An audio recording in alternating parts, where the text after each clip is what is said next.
Que a paz de Jesus esteja com todos. Meus queridos amigos, nós vamos dar início novamente ao nosso estudo do Evangelho da noite de segunda-feira. Nós estamos no Grupo Espírita Casa de Guará, em Itabuna, na Bahia, e temos esse estudo do Evangelho, que foi um trabalho novo que surgiu durante esses momentos, da pandemia, e que nós estamos muito felizes em continuarmos cumprindo o horário dos trabalhos da nossa casa, que serve ao Senhor, com o estudo do Evangelho segundo o Espiritismo, com o estudo dos textos de Jesus, à luz da compreensão da psicologia profunda.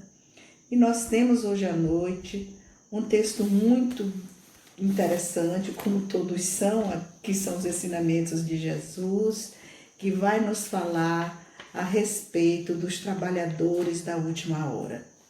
Esse é um texto que a gente precisa realmente ficar muito atento, porque é um texto que vai nos ensinar e chamar a atenção para qual é o nosso papel como trabalhadores da última hora.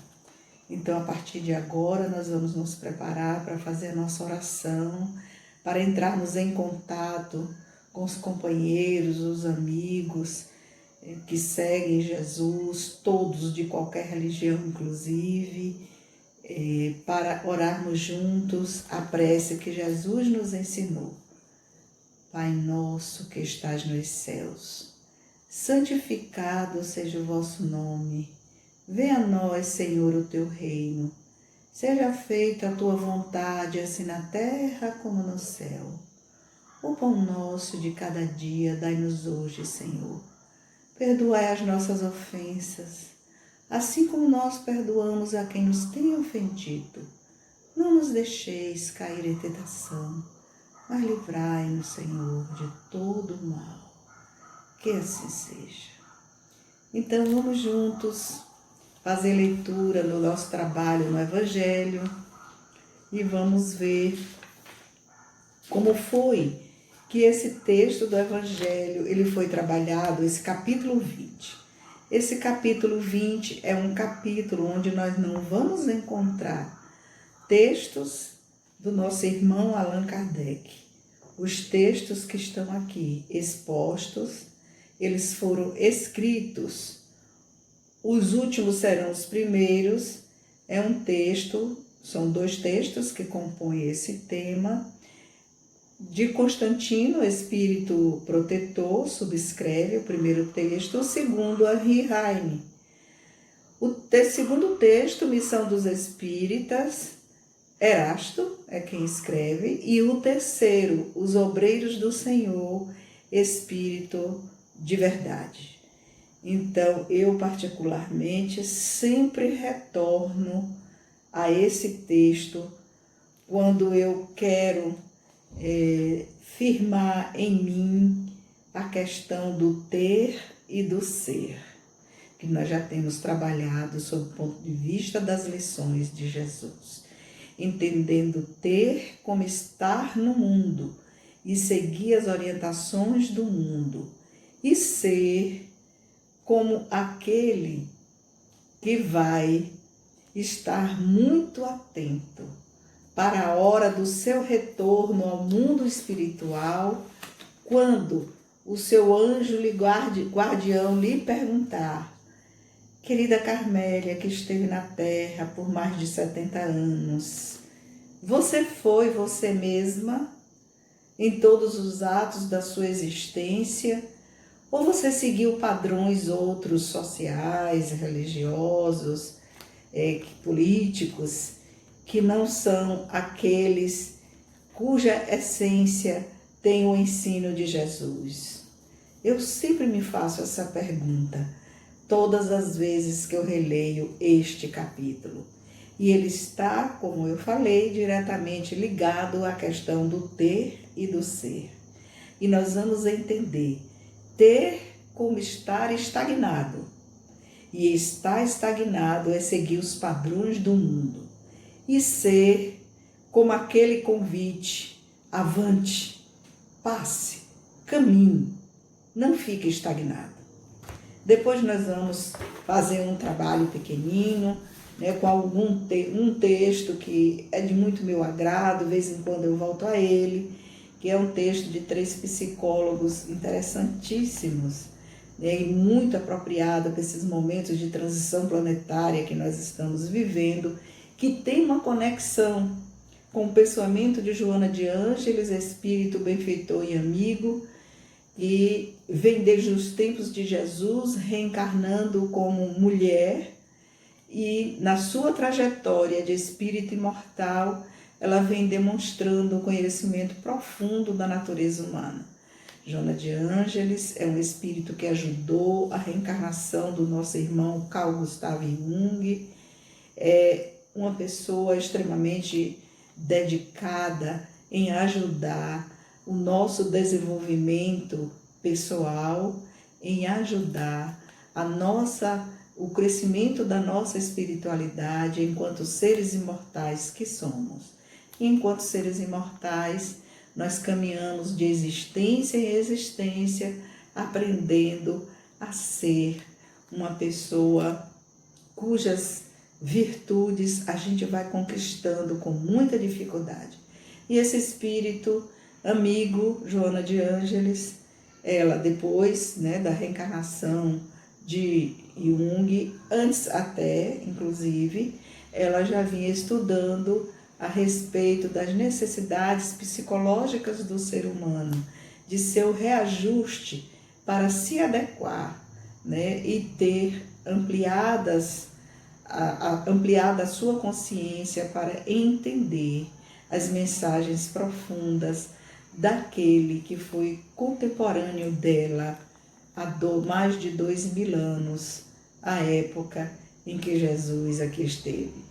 Porque a Joana de Ângeles, ela foi contemporânea de Jesus. A história dela está aí no YouTube, na internet, vocês podem procurar, aqueles que não conhecem. A AME Brasil tem alguns trabalhos, né, que falam da história da vida dela.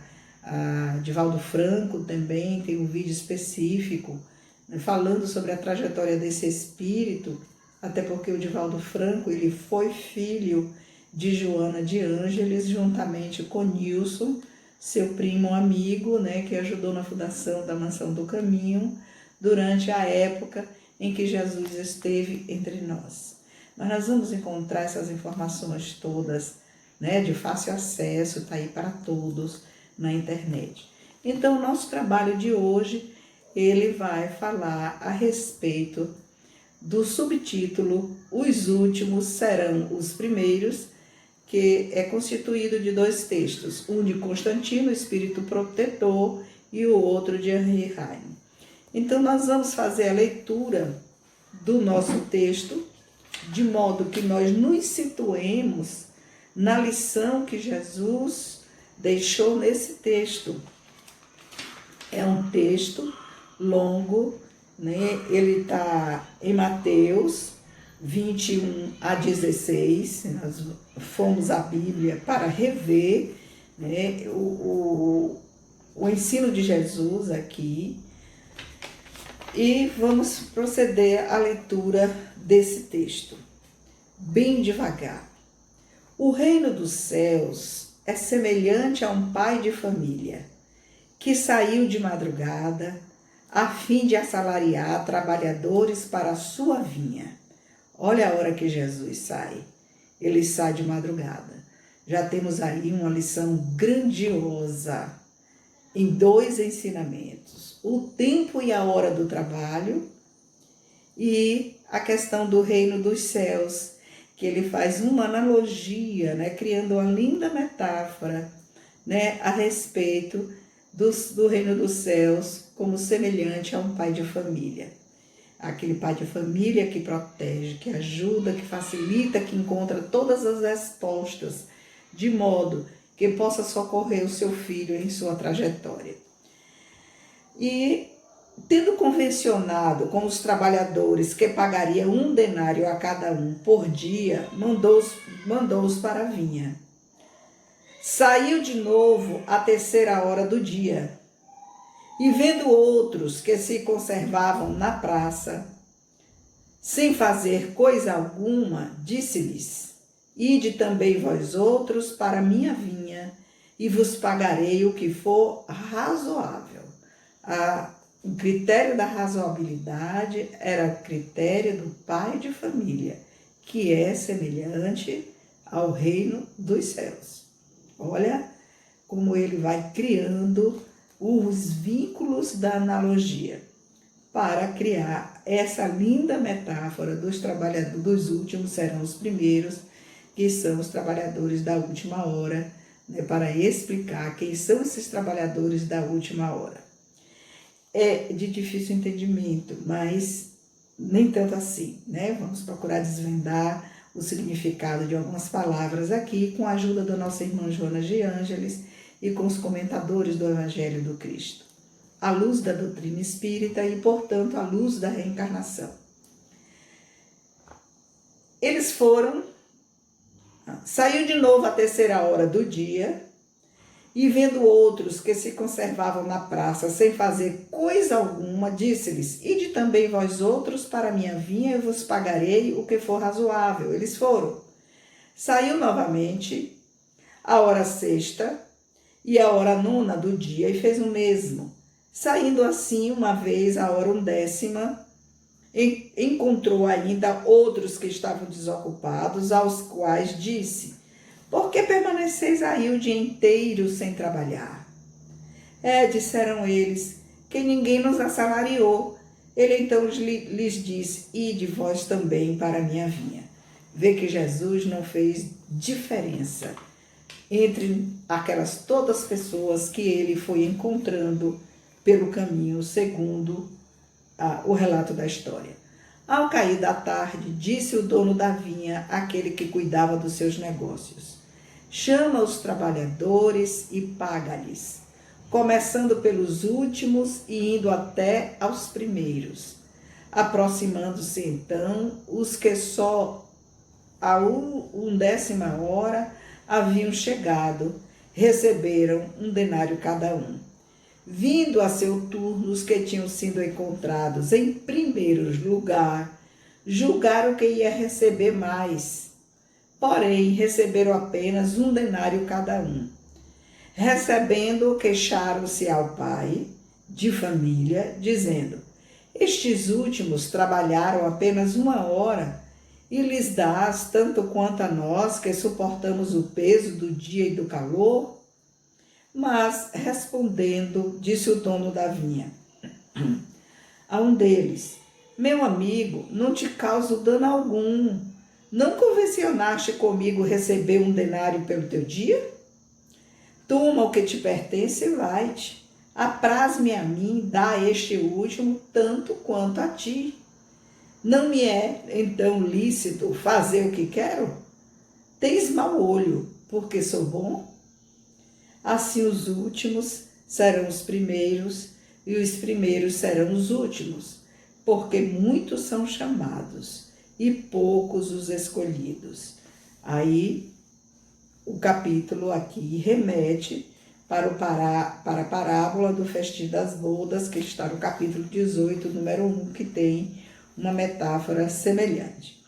Eu vou dar só uma paradinha aqui para responder algumas perguntas que as pessoas me fazem depois dos trabalhos dos evangelhos, perguntando a respeito de citações que nós fazemos, ou eu, ou Ari, ou Patrick, e que as pessoas perguntam se tem um livro específico para estudar, como é que aprende sobre isso. No caso aqui, o que é uma metáfora, né, para querer saber o que é.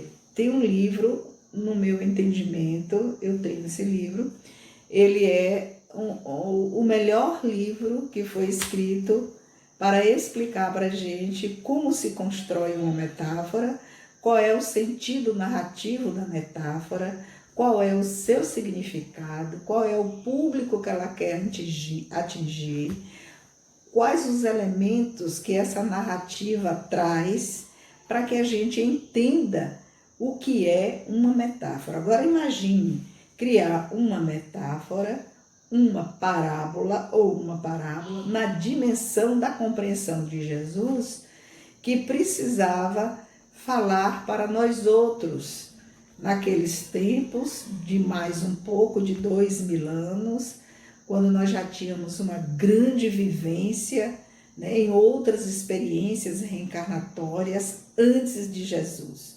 Então nós já tínhamos dentro de nós aquilo que o Jung chamou de sombra coletiva. Nós tínhamos padrões de comportamento, nós tínhamos derivados de padrões de conhecimentos herdados, né, séculos após séculos, derivados das civilizações que antecederam a vinda de Jesus e, portanto, estavam gravados em nosso inconsciente profundo em razão de a gente ter vivenciado esses períodos da história antes de Jesus, ou então terem sido narrados pelas civilizações ou famílias onde nós vivemos, resultando conhecimentos passados de geração a geração. Olha que enorme cabedal a gente já tinha. E Jesus chega há 2000 anos e pouco para trazer parábolas e construções metafóricas que nos ajudassem a sair daquele padrão ou daqueles padrões que nós já tínhamos gravados enquanto espíritos imortais, fazendo, portanto, uma grande construção de sombra coletiva, que diz respeito a toda uma civilização, a toda uma sociedade. Então, nós já tínhamos, a época de Jesus, né, camadas e camadas, né, de aprendizados, vamos dizer assim, né, trazidos do senso comum de outras civilizações. Porque ciência mesmo, como nós conhecemos, no modelo que nós conhecemos da pós-modernidade para cá, nós não tínhamos, óbvio, né? Ciência, tá? Ela é algo novo na história da humanidade, do modo como nós a conhecemos, aqui e agora, que nós temos acesso. Então, o Paul Ricoeur, que é o autor, que tem um livro chamado A Metáfora Viva, é a obra que nós devemos procurar para ler, para estudar, para aprendermos qual é o significado de uma metáfora, como é que se constrói uma metáfora, o que é uma parábola. Ele é quem vai explicar. É um autor francês, né? É rico em informações, em estudos, é um pesquisador da linguagem. Então, a gente precisa ler esse livro. Não é tão caro, a gente acha lá nos sites, né, de estante virtual, por exemplo, né, as pessoas que têm suas bibliotecas, elas desmancham porque falecem e a família vende para os sebos coletivos. Aqui no Brasil a gente tem estante virtual que converge esses sebos todos. Então a gente consegue achar e vale muito a pena se debruçar em cima desse livro.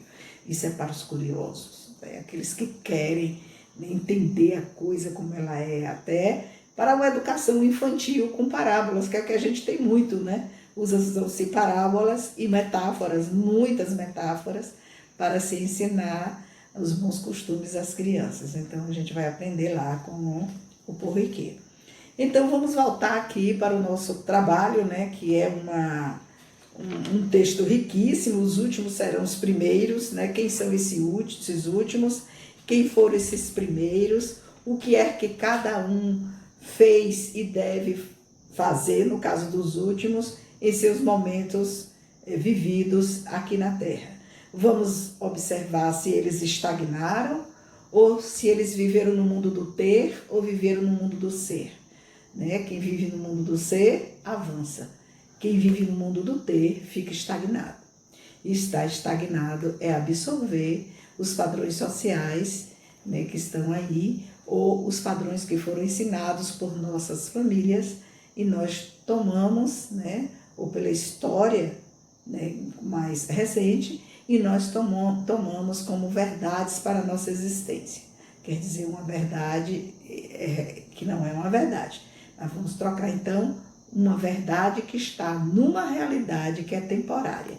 já que nós temos muito pouco tempo aqui no planeta Terra. O planeta Terra é um planeta que Cronos, na filosofia, marcou com o tempo do relógio. Tu vais viver 60 anos. É o suficiente para realizar o seu projeto de vida. Né? Caso você não tenha realizado, ficou estagnado no ter, porque não realizou, esqueceu de marchar para o ser. Então vamos trabalhar nesse caminho aí para a gente ver o que é que nós vamos aprender para a nossa vida prática. No texto Os Últimos Serão os Primeiros, nessa instrução dos Espíritos, escrito por Constantino, e inserido aqui nesse capítulo por Allan Kardec, ele vai dizer que a boa vontade é o retardamento fruto, né? Se você não tiver, você tem que escolher ter a boa vontade para seguir um novo caminho e ser quem você é realmente, o que você quer realmente, ou você eleger um retardamento que é fruto preguiçoso ou da má vontade. Então, você pode usar a preguiça ou a má vontade para se escorar no ter, porque aquele que quer ser, ele avança, ele não para nessas questões. Um exemplo prático: sua mãe quer que você seja médico, sua família faz uma construção orientando para a medicina. É isso mesmo que você quer? Ou você está fazendo a vontade da sua família? Então, aí é que está. Você pode escolher em relação à profissão ou ao casamento, alguém em relação ao casamento que não é aprovado pela família, você escolhe a pessoa e aí, por causa de desajustes, de não aceitação ou falta de diálogo, você termina caindo na infelicidade. E cair na infelicidade é ir contra suas próprias escolhas. Porque na hora que os problemas aparecem, no caso dos relacionamentos, a gente tende, né, a culpar, e aí vem a questão da culpa, e a gente faz isso por medo, né, aquelas pessoas que nos aconselharam a não entrar naquele relacionamento. Se é em questão a profissão, a gente faz a mesma coisa, não faz nada diferente. Então, nós vamos aqui ver o que é que o nosso irmão Constantino fala. Ele diz o seguinte: bons espíritas, meus amados, sois todos obreiros da última hora. Ele vai dizer que nós somos todos. Bem orgulhoso seria aquele que dissesse: comecei o trabalho ao alvorecer do dia e só o terminarei ao anoitecer. Todos viestes quando fostes chamados. Nós fomos chamados e aceitamos. Constantino vai dizer que nós estamos sob o jugo de grilhões pesados que nos arrastam para deixar amarrados no ter. Eu quero ter sucesso, eu quero vencer na vida. O que é vencer na vida? O que é crescer na existência? Se eu entendo que crescer na existência é ter a posse de bens materiais, casa, carro, eu quero sucesso, eu quero ser reconhecido, eu quero ser amado, mas eu não quero dar nada de volta, não é? Eu não quero seguir o que Francisco de Assis nos ensina, que é dando que se recebe. Se eu estou no lugar de que eu só quero receber, então realmente nós não vamos nos enquadrar dentro da proposta de Jesus. E o texto está dizendo que todos são chamados. Olhe que desde o amanhecer do dia até o anoitecer, todos foram convidados. Olha que construção linda, né, que nos oferece essa fala de Jesus. Então, nós não podemos, como diz o irmão Constantino, fugir do nosso tempo, que é o tempo da existência daqui e agora. Ele vai dizer que a gente precisa embolsar o nosso salário e receber agradecendo. Qual é então esse salário que a gente precisa embolsar? É a oportunidade que a gente tem do trabalho a oportunidade do estudo, a oportunidade de se debruçar em nossas necessidades psicológicas, todas as vezes que nós estamos brigando entre o que eu quero, né, de verdade, o que é que eu sou realmente, quais são os meus desejos de agora, e entre aquele padrão que eu acho que deveria ter como exemplo para a família, não é? Como exemplo no trabalho, como exemplo nas relações sociais. Então, existe essa dualidade.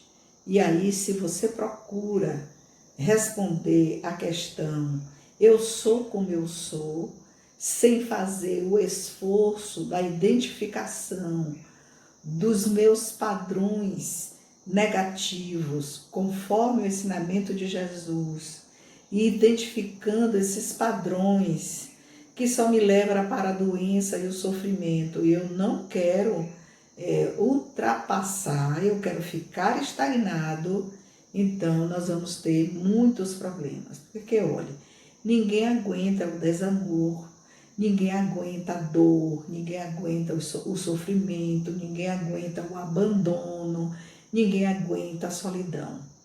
Nós precisamos dos outros, do outro, para criarmos relações saudáveis. Então, se o outro não está ainda em condição, então, para o que não está em condição, nós damos. Para os que têm condições semelhantes às nossas, nós trocamos. Para aqueles que estão em condições acima das nossas, nós recebemos. Vocês viram como é?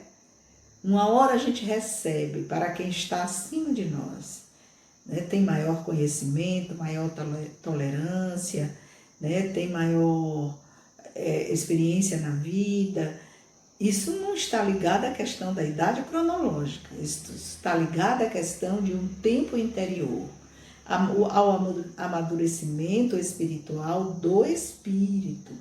Mas quem está ainda ligado, né, nas questões de ser um eterno adolescente ou uma eterna criança, está preso lá no passado, está estagnado, né? Se você está ligado nas pessoas que lhe magoaram na sua vida, você está estagnado. Se você convive com pessoas que te magoam, olha, eu estou falando do outro, de lá fora, daqueles que fazem as coisas que nos magoam. Então a gente tem que aprender a ouvir, não se envolver, a avaliar o que o outro diz, e caso a gente não queira mais caminhar junto, a gente separa. Porque caminhar junto, né, nós precisamos ter uma dose muito grande de virtudes criadas por nós mesmos. E estar ali, decidir estar ali para estender as mãos. Se você não tem condição de estender as mãos, tem que tomar uma atitude para o seu bem. Senão nós terminamos num adoecimento psicológico, num adoecimento físico, e a gente termina não sendo aquele trabalhador da última hora que Jesus espera por nós. Então, se você resolveu ser um trabalhador de última hora, não importa em que religião você esteja, você está agora caminhando para um novo século. Nós estamos todos no limiar desse novo século e já caminhamos alguns anos, 20 anos do novo século. Então, quanto tempo nos resta para findar o século 21? Será que vamos passar esse século todo adoecendo, morrendo, chorando, desesperando, sem envidar nenhum esforço para que a gente saia desse degrau que nós estagnamos? Então, a fórmula já foi dada. Nós temos 3 degraus. A gente dá para o que não tem, dá amor, paciência, tolerância, compreensão, trabalha, faz, conserta. A gente recebe e troca quando estamos no mesmo patamar. E a gente só recebe quando encontramos pessoas que estão além de nós e que nos dão a mão para nos ajudar. Olha o que Constantino diz, que a gente precisa ter cuidado com o retardamento da nossa evolução, porque esse retardamento, ele é fruto da nossa preguiça ou da nossa má vontade. Isso é muito forte aqui no capítulo, não é? Então, ele vai ainda dizer e lembrar que todos nós fomos chamados, todos nós, para seguir o caminho do Cristo. E que a gente tenha muito cuidado com os grilhões, né, que nós arrastamos, da hipocrisia, de não sermos nós mesmos, né, da maledicência, desses comportamentos que são, nós sabemos que estamos errados, da mentira, né? Nós sabemos que estamos errados, mas nós continuamos trabalhando com eles para o nosso sofrimento, sempre, tá? Então, nós precisamos empregar muito bem esse momento, essa hora que nós estamos, porque só nos resta esse tempo. Quanto tempo me resta nessa existência? Quanto tempo resta a vocês nessa existência? Vocês já pensaram sobre isso? Porque a gente quer desesperadamente ficar nessa existência. A pergunta vem, por que eu quero continuar na existência? Eu quero porque eu sei que a existência é uma oportunidade que Deus me dá para que eu possa realizar muitas coisas em meu próprio benefício. Eu posso ajudar os outros com aquilo que eu já conquistei. Então, é a própria trajetória da pessoa, né, que vai lhe dar os elementos para você fazer suas realizações. Então, eu vou pegando o que eu já aprendi e eu vou auxiliando por onde eu passar, onde eu estou. Sempre que alguém me procura para perguntar coisas, né? Às vezes indicações de livros, e que eu não sei, eu vou pesquisar para ver se eu consigo ajudar. Tiro um tempinho do meu dia cheio de atividades, ou melhor dizendo, de deveres, né, a cumprir, e eu procuro ver como é que eu socorro. Às vezes são coisas tão pequenas dentro do próprio lar, né, com as pessoas que coabitam conosco ali naquele lar, né, que precisam, têm suas necessidades múltiplas, que por mais que eu avalie que aquilo é uma bobagem que a pessoa poderia muito bem resolver, é a minha ótica, né? Você vai lá e resolve, e às vezes é um problema enorme para o outro, mas para você não é. Qual é o problema para você que tem acesso a esse conhecimento? Não é nenhum, né? Se alguém lhe faz uma pergunta, você pode considerar bobo em razão de você dominar aquele conhecimento, né? Se você domina, você acha que aquela pergunta é boba, mas não é. Nada é bobo. Tudo tem um sentido para a vida das pessoas. Tudo tem um sentido, mesmo sendo um sentido negativo, mas é um sentido. Se ele está te perguntando para testar se você sabe, se você não sabe, é um sentido. Tá? Então a gente precisa ver isso, que é sentidos positivos e sentidos negativos.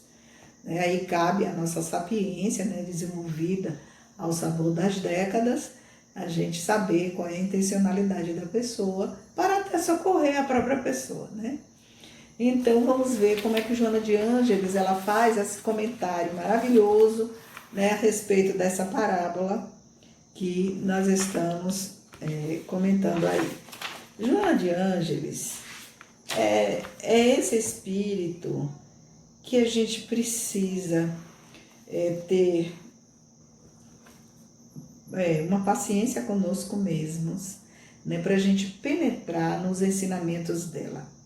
É um espírito que tem um conhecimento profundo de filosofia, de linguagem, de história, de sociologia. Ela domina o psiquismo humano como ninguém e ela sabe relacionar as escolas filosóficas, casar com as psicológicas e trazer para o momento social que nós vivemos, descobrindo, desvendando, desvelando as nossas grandes necessidades.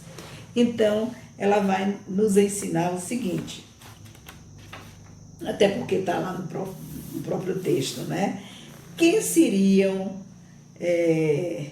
os primeiros que vieram, que trabalharam, né, para trazer os ensinos de Jesus? Quem eram esses que estavam com essa incumbência? Aí nós vamos ver os profetas. Os segundos foram os pais da igreja, mas também todos aqueles que pediram um trabalho para realizar aqui na terra para nos ajudar. E o terceiro, né, os da última hora mesmo, são designados como aqueles que receberam o Consolador prometido, que são os espíritas, né? Aqueles que os espíritos espíritas. Vamos lembrar que não é porque você morre, que descobre que você é imortal, que você vai deixar a sua religião. Se você é um religioso de verdade, né, você vai ter seus núcleos religiosos no mundo espiritual, né, porque Deus não dá esse susto nas pessoas. Elas têm toda uma conduta naquele modelo teológico que ela abraçou, e ela descobre que continua vivo, mas isso é com muito carinho, com o tempo é que se vai descobrindo, se vai encaminhando as pessoas para um novo entendimento da vida. O melhor é ter mente aberta, porque todas as vezes que nós somos dogmáticos, nós temos o malveso de fechar a questão ali em cima, e não tendo a mente aberta, a gente não está aberto para novos conhecimentos, para outros conhecimentos, e avaliar dentro da nossa realidade, né, o que seria bom, o que não seria para nós. Então, Joana vai dizer o seguinte, o que esse Evangelho de Jesus sempre é um repositório de milhões de ensinamentos que nos convidam à mudança de entendimento da finalidade da existência. Tudo está em Jesus. Tudo.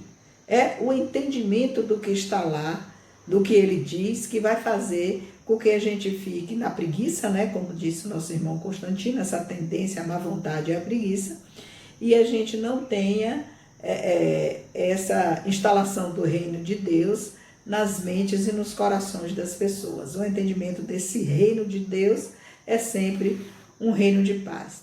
Ela vai dizer o seguinte, que eu destaquei do texto que achei interessante, que à luz da psicologia profunda, que é do conhecimento do psiquismo humano, o texto evangélico, que é esse, né, dos trabalhadores da última hora, trabalha contra a sombra do poder-prazer. Quando a gente vai estudar um livro que casa muito bem, eu peguei ele para estudar novamente, que é um livro escrito a 3 mãos, né? São 3 psicólogos de vertentes diferentes, mas 3 amigos. O Jean-Yves Leloup, que é o que eu gosto muito dos textos que ele escreve, o Roberto Crema e o Pierre Weil. Eles 3 escreveram um livro que a gente precisa ler para não falar os conceitos sem dominá-los. É um livrinho pequeno, minha gente, tem 200 páginas. É um deleite ler esse livro que nos remete a esse texto de Joana. A gente precisa lutar contra essa sombra do poder-prazer. É esse livro aqui, ó, Normose, escrito a 3 mãos, 200 páginas. Eu queria tanto que vocês pudessem ler esse livro. Aí vocês vão dizer, mas ela é muito chata, né? Ela manda a gente estudar, manda a gente ler. Não, gente, né? Não. Eu não consigo sem a informação, né? Ter um esclarecimento melhor. Então, Jean-Yves Leloup, vamos reduzir o miolo desse livro. O que é normose? Normose é a mesma coisa do conceito de estar estagnado na sombra do poder-prazer. Se eu estou estagnado na sombra do poder-prazer, eu sou um normótico. Então, termina que todos nós descobrimos que somos normóticos. Todas as vezes que eu assumo uma responsabilidade, porque eu já tenho conhecimento do que é o espiritismo, quais são o que eu devo aprender enquanto ser humano imortal, o que eu devo fazer, o cumprimento amoroso do meu dever, e eu extrapolo por preguiça, lá, né, essa tendência à má vontade, à preguiça. Então, nós somos normóticos e há graus diferenciados de normose. Normose está estagnado na sombra do poder-prazer. Todas as vezes que esse poder-prazer não me impulsiona para a liberdade, liberdade significa não estar doente, nem emocionalmente, nem fisicamente. E se você adoecer fisicamente por razões fisiológicas, biológicas, do próprio ser encarnado da carne, do corpo onde você está, você, espírito imortal, saiba e procurar, né, a medicina para a cura do seu corpo. Mas você, enquanto espírito imortal responsável por seu corpo, você ajuda a medicina até onde ela chegou para as curas reais ou relativas, né, para o corpo onde você está. A gente vê gente, esses dias eu tive notícia, né, de uma prima em segundo grau meu, que já fez 98 anos, que nasceu doente. Está aí com 98 anos, ela cuida de um asilo. E agora? Tá vendo?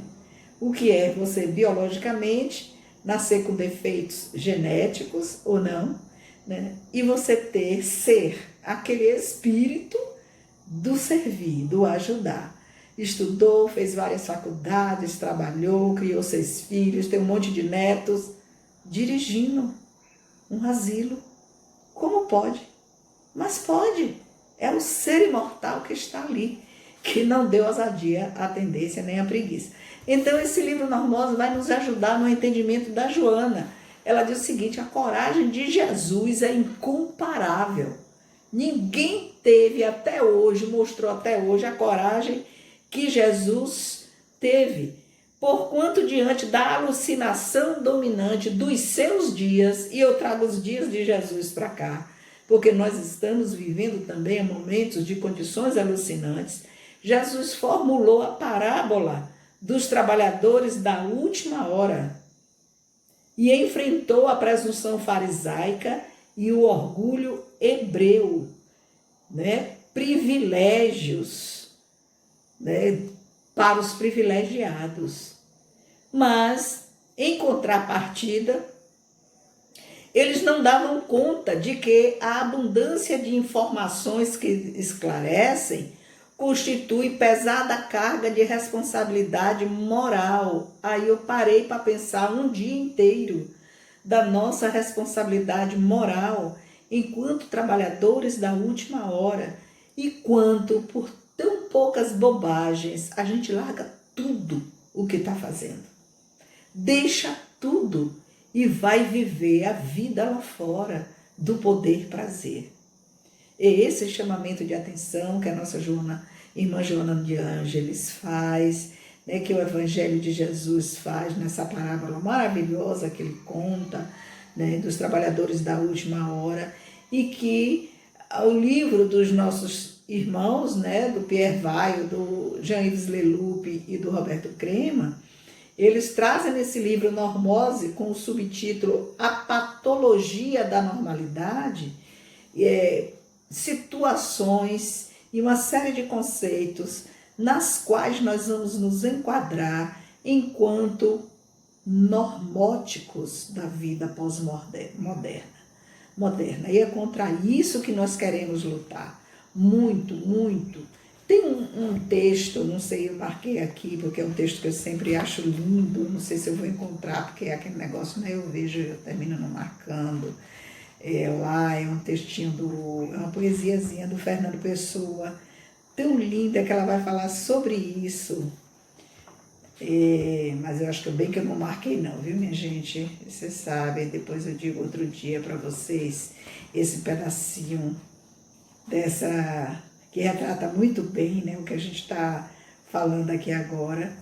Eu tentando aqui desesperadamente procurar o trem, tá? Mas eu não estou achando o trem, então como eu não estou achando, ele dá tchau, eu vou deixar para outra hora e outro momento.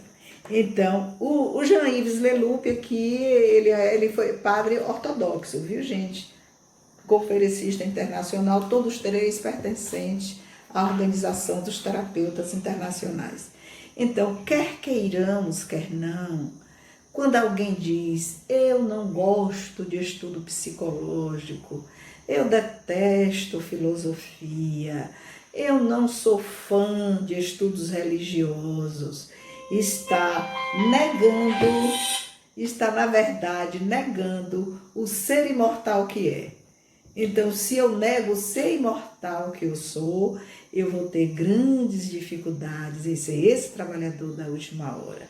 Mas nós estamos nos esforçando muito para continuarmos o nosso trabalho à luz da psicologia profunda, à luz do Evangelho de Jesus. Então, nessa tríade de profetas, trabalhadores da primeira hora, depois os pais da igreja e, por fim, com a revelação espírita, os trabalhadores da última hora, a gente precisa se preparar para aquela perguntinha na hora que a gente morrer, que nosso anjo guardião fizer. Carmélia, você foi você mesma durante esta existência? O que fez com os talentos que nós lhe confiamos? Nós possibilitamos a você muitos talentos. Você teve a oportunidade de tudo. Bibliotecas inteiras para estudar, escolas.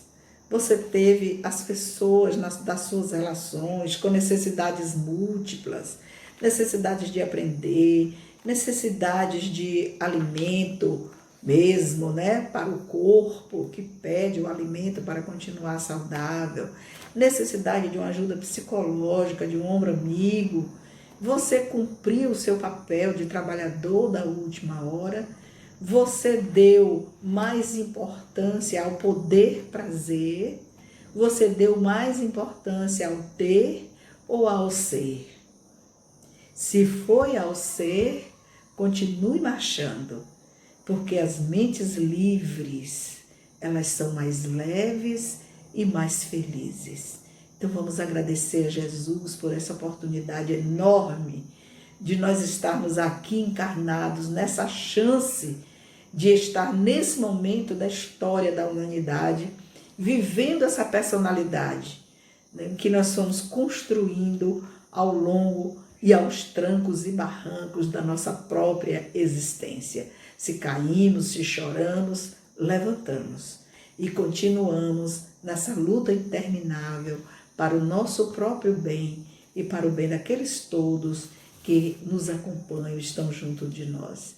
Que a paz de Jesus fique com todos nós e nos dê uma semana de alegria, de recomeço, de novo ânimo, para que a gente possa vencer a nossa estagnação, a nossa tendência a essa má vontade, a essa preguiça de querer dar um impulso para nós mesmos enquanto espíritos imortais. Que a paz de Jesus fique com todos.